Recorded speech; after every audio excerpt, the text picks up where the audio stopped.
At the end of June 1951, the United Nations offered to talk peace with North Korea. 2 days later, the Communists replied in kind. It was encouraging news. For the talks, the truce team settled on the tiny village of Panmunjom, between enemy lines. Right away, it was obvious that the negotiations would be as torturous as the war itself. Both sides came to the table acting as the victor, pressing the other to make concessions expected of the loser. Their objectives differed drastically. The UN wanted a new border drawn along current front lines. The Communists called for a return to the 38th parallel. The Chinese demanded that all their prisoners be returned, even against their will.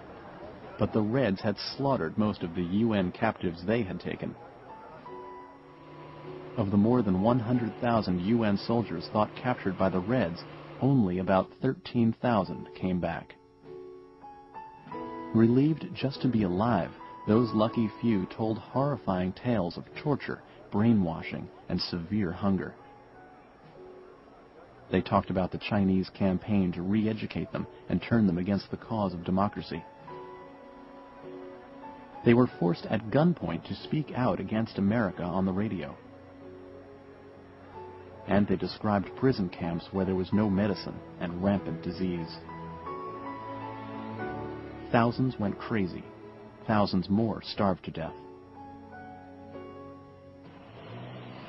Across the front line, UN prisons were safer and better organized.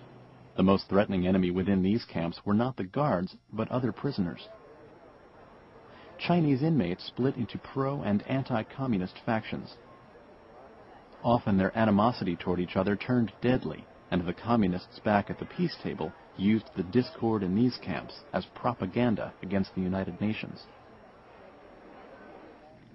The talks continually broke down. Neither side would budge on anything, and when progress stalled at Panmunjom, tensions heightened on the front lines.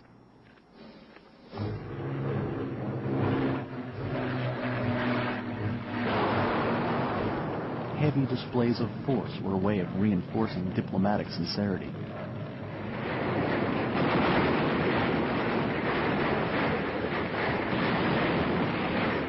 The last 2 years of the war were a series of highly charged skirmishes fueled by impatience, frustration, and resentment.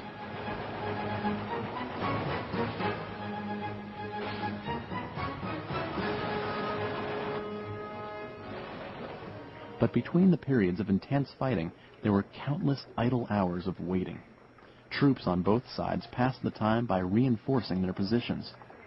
Barracks were built and foxholes dug all over Central Korea. The dirt from the foxholes filled the sandbags that were stacked to build bunkers.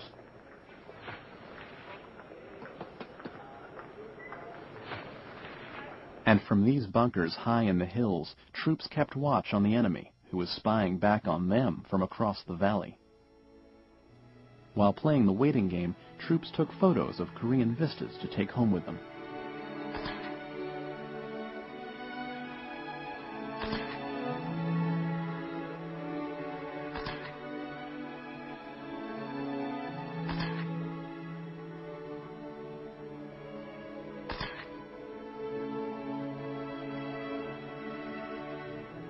When they weren't building better bunkers or snapping photos, troops would write letters home or attend religious services, praying for their lost buddies, but never for themselves. You pray for your friends that they might be spared. For yourself, you pray that if you're killed, it'll be quick and merciful. You never prayed, "Spare me, God, and I'll be good." It would sound selfish if you prayed that you wanted to be spared. Doug Koch, Private First Class. In these hills, if there was one selfish wish worth praying for, it was to always hold the high ground. And in the summer of 1952, the 8th Army had their sights set on the hills ahead of them. If they could just advance to the next ridge, that would be enough, until they saw the ridge ahead of that. But the enemy had the same idea, and for the last 2 years of the war, the same few hills were fought over until they turned blood red. Among the most famous of the hills was Old Baldy, so named for being swept clean by endless artillery fire. The hill offered a bird's-eye view for miles to the north and south. In June 1952, a game of King of the Hill began when the UN unleashed an operation to take Old Baldy. The infantry stormed the hill amidst enemy fire and put its stakes down on top, but the Chinese kept coming back with strong challenges. After 9 months of an exhausting seesaw struggle, they were finally repelled for good.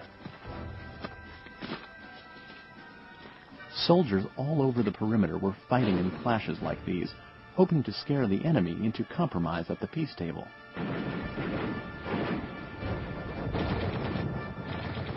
But the talks at Panmunjom went on and off with no progress.